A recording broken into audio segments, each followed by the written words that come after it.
Well, good morning. Thanks for turning up. I got in yesterday. I think I've just about got over my jet lag and things. Really excited to be here. Thank you very much, Jonathan, for the introduction. Great, there we go. The problem of being on a quest is you don't really know you're in one until it's too far to go back. And in many ways, the writing of No Straight Lines, the research, which actually took about 7 years for me to do, was definitely a kind of realization that I was somehow on a quest, partly of my own making. I was too far into it, and there was no way I could turn back. I could see from the work that I was doing and what I was experiencing that there were some very interesting things that were happening to us in our world in a whole variety of different ways. And I talk about this sort of challenge, which is social, organisational and economic at the same time. And quite often we like to separate those three things out into very different types of boxes, but the reality is they are always conjoined and linked with each other. And I really felt that this is one of the reasons why you could see organisations or entire industries struggling to deal with sometimes with the sort of disruptive forces that they were being faced with. And in fact, when I was writing No Straight Lines and I was talking to various book publishers and agents, and they said, "Oh, Alan, what's your book about then?" And I said, well, it is about the inherent complexity of the world that we're living in today, and we have to look at it through a sort of social, organisational and economic kind of lens. And they went, that's really complicated. I'll tell you what you can do. You can write a how to do social media book. And I said, well, this book has got nothing to do with social media. And they said, you can do a sort of nice organisational kind of, theory book. And I said, well, it's got some of that. Or you can write a business book. And I said, therein lies your problem. You're not addressing the challenge in the right type of way. Anyway, enough of my quest. What I want to do is share with you a snapshot into the journey that I've been on and the sort of framing that I think is very important for us to address the challenges of our world as we go forward. So I want to share with you a little story. We all know what Lego is. I suspect there are still some secret or even public Lego enthusiasts in this room, right? Now, Lego, once upon a time, was an incredibly successful business, but it had one business model. And what happened is that at the beginning of the year, people would sit together and they would try to imagine what children would want to be buying or playing with 12 months down the line.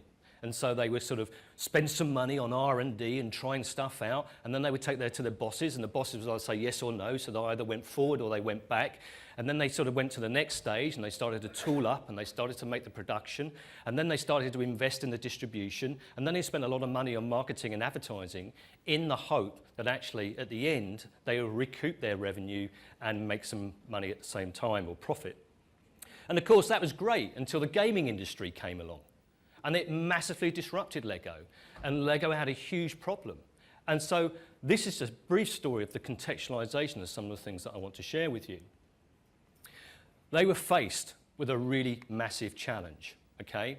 Today, Lego has something like 12 revenue models, and I just want to share one of those with you. So all of you, let's say in this room, are wannabe Lego enthusiasts.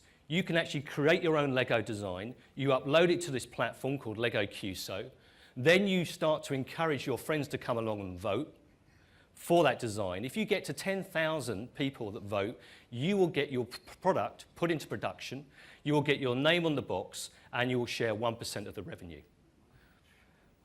This is a very different relationship between the company and the organisation.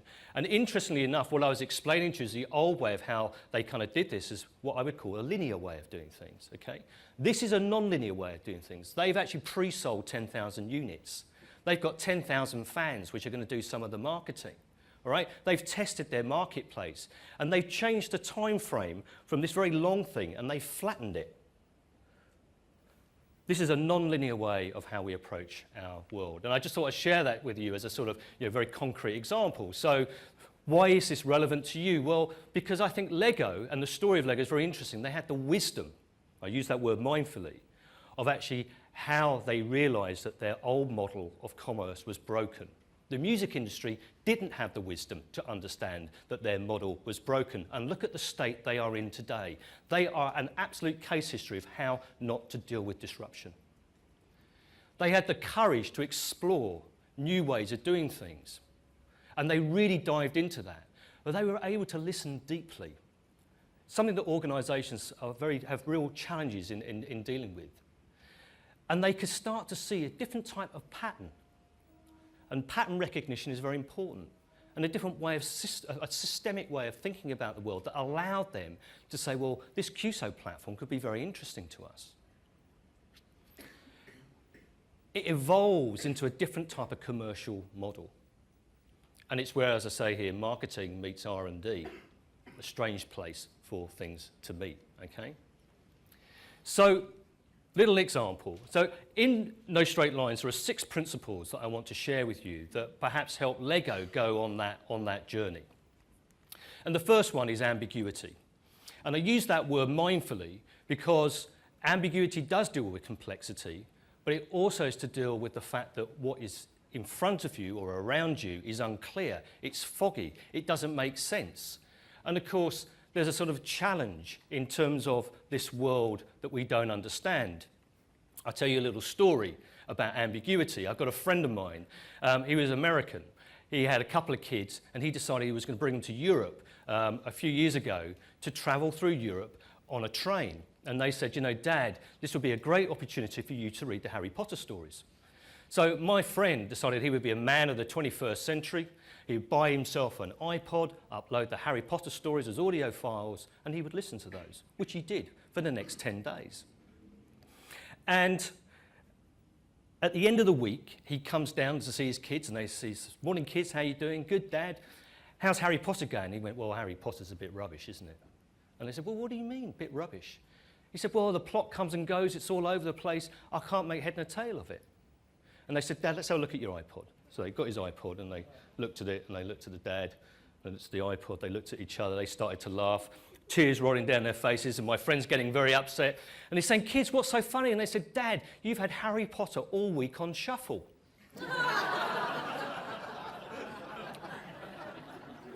Ambiguity, right? So it means that if we can't see the world in a diagnostic way, if we can't look deeper into it, we can't understand the difference between a linear way of things and an iPod way of doing things. And I know it's a joke and it's funny, but there's some deep truth in that. This is a story of Yeo Valley Farms. It's the largest organic dairy farm in the UK, but 25 years ago this farm was going bust. And it was going bust because there was a lot of volatility in the oil prices, and the supermarkets were sort of treating this guy particularly badly. So he asked himself, what do I need to do to reduce the amount of volatility in my business?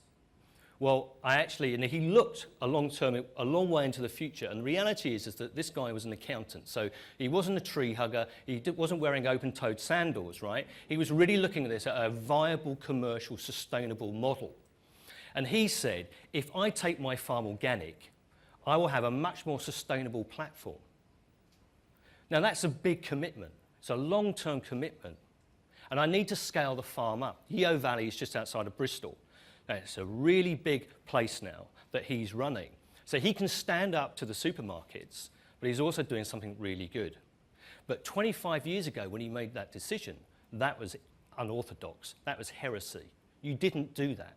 So sometimes the lessons is the diagnostics that you get to means, in fact, that you may be going against the current grain.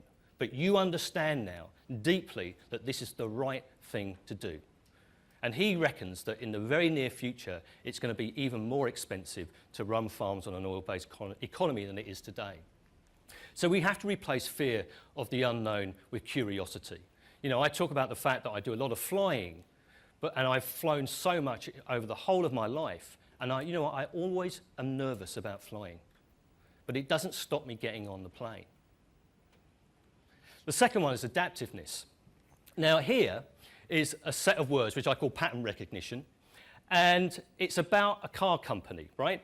So they're local, they're global. They want micro factories. They want to be lightweight. They want to be lean. They're going to use open source, open APIs, participatory cultures. They're going to think about their company as a community. They're going to be online and in real life. They're going to use participatory cultures, open legal frameworks. They're going to create competitions, a bit like Lego QSO, and co-creation to rapidly innovate. These guys can build cars 5 times faster at 100 times less the capital cost.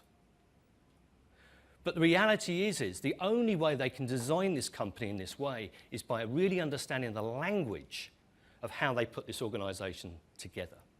So we need to evolve and develop a literacy and a language which is to do with tools and processes and cultures that might be very different, because if we can't describe a new destination, we're never going to be able to get there. So Wittgenstein, and it's the last time I'll quote a philosopher, because I want to stay practical in this, but he said the limits of our language are the limits of our world. And therein it's a very interesting insight, where in fact actually if we keep using the same language, actually we aren't able to start to learn how to be adaptive in the world that we're in. And sometimes it means that we move into the uncomfortable zone. The second one is open, or openness. So I talk about the fact that openness is resilience. Because actually, if you look at nature, she's incredibly resilient because she's open. She allows diversity to flourish. And the world that we have created, to some degree, we've gone down a monoculture route. And the reality is that when you exist in a monoculture, ultimately, you will die. So the language of openness is very important, however, because it's not just open or closed. And again, it's a set of tools and practices and processes that we need to embrace.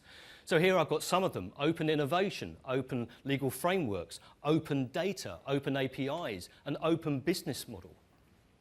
Part of this actually describes how Local Motors was able to do what they do. And in fact, actually, they are collaborating with BMW at the moment because they've built an incredible open innovation platform that allows them to do things that a conventional car company can't do, in the same way that Lego QSO is able to explore a entirely different type of business model.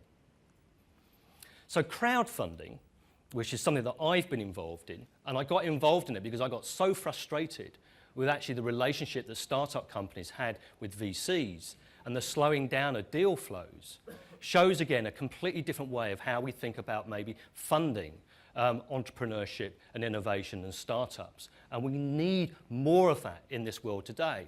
So I use the picture of Martin Luther King mindfully because he had a dream and he talked about democratizing social justice for a range of people. And I think crowdfunding does this also. 1.5 billion in 2011 was the amount of money raised. Last year it went up to 2.7. It's predicted to rise this year to 5.1 billion. And some examples, you get purpose-driven crowdfunding. So in the States, there's an organization called Mosaic, and they are doing community-funded or crowd-funded raising for solar-paneled generation, electrical generation.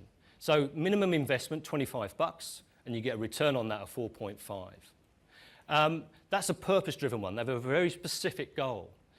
In the UK, we've got equity crowdfunding and Crowdcube, and I'm part of a company that recently raised £350,000 off this platform, is also allowing people to invest in equity in startup companies. And Kickstarter is a rewards-based or donation-based platform which is very, very successful, and people can pledge money and stuff can get made in ways that previously you never would have had access to that type of capital. So that is an example of an open business, open innovation platform that changes the way and the shape of how we think these things could work. MIT published its entire curriculum online for free under an open commons license. That's a legal framework that gives people permission to do that. And people said to MIT when they did this, you must be insane. No one's going to turn up. Well, actually, they were oversubscribed. So I talk about the economics of sharing.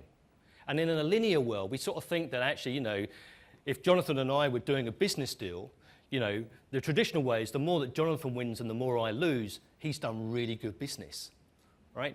But in an open model, we have to think very differently, which is actually mutuality is a business strategy. We have to sit together and say, how can we come together? And how can we find a way in which what you have and what I have, and we can put those together, we can create a different type of capital, a different kind of value. The fourth one is participatory cultures and tools. Now, just to be clear, I don't want to talk about social media because I think it's very limiting. People think that's actually Facebook and Twitter, whereas actually there's some really important insights about what motivates human beings to give their creative best on a daily basis. It was John Stuart Mill that actually said, you know, human beings are not built like a model and set to work like a machine, but actually if we allow them to be the things they truly want to be, then they can really thrive in this world. And so what I think is that, you know, if we think about the word communication, because everything is related to communication, what's the root word of that? The root word of that is communion. It's coming together and sharing together and transcending together. This is from Up Heliar. It's a festival in the Shetlands where these Shetlanders actually celebrate what they call their Viking roots, the Festival of Light. They spend a year building this Viking boat.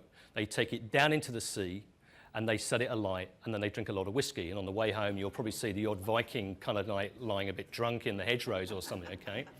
But there's something really important about purpose and meaning and connection in participatory cultures and the tools that we use. It's what inspires the people at Local Motors to want to work with that company in a different type of way, because there are different types of capitals that human beings use. Social capital, knowledge capital, you know, the capital of culture.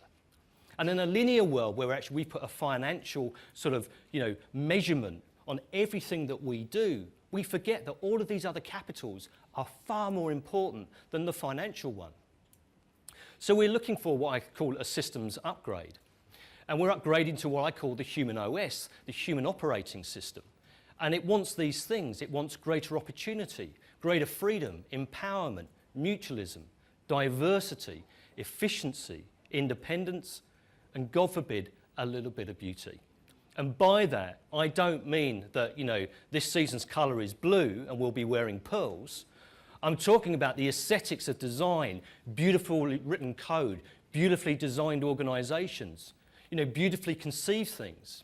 And one of the things that I've made the observation is that, you know, when people have ugly thoughts, only ugly things come out of that as a consequence. Whereas actually, if we want to conceive something that is beautiful and aspirational, then we have a far better chance of creating better things for this world. So, mindful of time, so I'm moving on. What does that look like in practice as a participatory response to a difficult problem? Healthcare is one of the biggest costs of any developed society. And in fact, there's a guy who has built this platform in the UK called Patients Knows Best. And what he does is he allows patients and clinicians to come together in a deep dialogue to talk about chronic healthcare. And it's dynamic because that information is flowing two ways. You know, how often do you go to the doctors and the doctor speaks and the patient listens? And if you ask your doctor, could I take away actually my data, all of my data, they'd look at you as though you had just asked the most insane question. But actually that health information is your sovereign right. So why aren't you involved in the process of dealing with your chronic healthcare problems? I mean, if I get hit by a car in Sydney and my leg's hanging off, I don't want a discussion with the surgeon. I want the guy to sort me out, right? But that's only one form of healthcare. So in this process of sharing in deep dialogue, they have proven that actually they can reduce wrong diagnosis, they can reduce the overprescription of drugs, and they take the weight on the pressure on the specialists in the hospitals, which are in fact trying to help these people. That's a non-linear way, that's a better way, that's designing around participatory cultures and tools, where in that two-way flow of information, better things can happen. And it allows us to dissolve that complexity into the organisation in a very different type of way. So participatory cultures aren't actually sort of faintly, sort of quaintly folksy. They aren't something that is sort of just about whether you like something or not. They offer us an insight, profound insight at how we can design organisations and business models and ways of getting stuff done in a very, very different type of way, from crowdfunding to patients knows best. The fifth one is craftsmanship. And the reason why I talk about craftsmanship is in fact that it's about the hand, the heart and the mind. And you need to become craftsmen and craftswomen of the 21st century. You need to be the creators and the makers of the future. The craftsman or craftswoman is always in beta. They're always trying stuff out. They're always saying, if I put those two things together, what happens? Organisations don't actually have a culture of craftsmanship. They're designed to work at 100% efficiency, which is great when the world is ticking along nicely with you. But when you're being disrupted, trying to drive that machine in the same type of way is insane. And we also have a culture of failure, whereas actually craftsmanship is built on the premise that you have to test things to destruction to improve your capacity to truly deliver when it really counts the most. And that's why I think we need to have crafted organisations that have a culture of craft in them. And there's one other thing that I think is very important with craftsmanship. The founder of Aikido, having mastered all of most of the martial arts, and still unsatisfied with his journey, his experience, went up to the mountains and spent some time with a Zen master. And when he came down, his profound insight was that actually the most important thing that a warrior should do is to give to all of life that exists. And in that, what that means to me in craftsmanship is, you ask yourself, is what I create for the collective good? And I see far too many organisations today that are not working for the collective good. And it's a check that you should ask yourselves when you're thinking about innovation, thinking about where your destination is, the types of value that you're creating as businesses and organisations is, are we creating for the collective good? The last one is epic. The gamer seeks an epic win.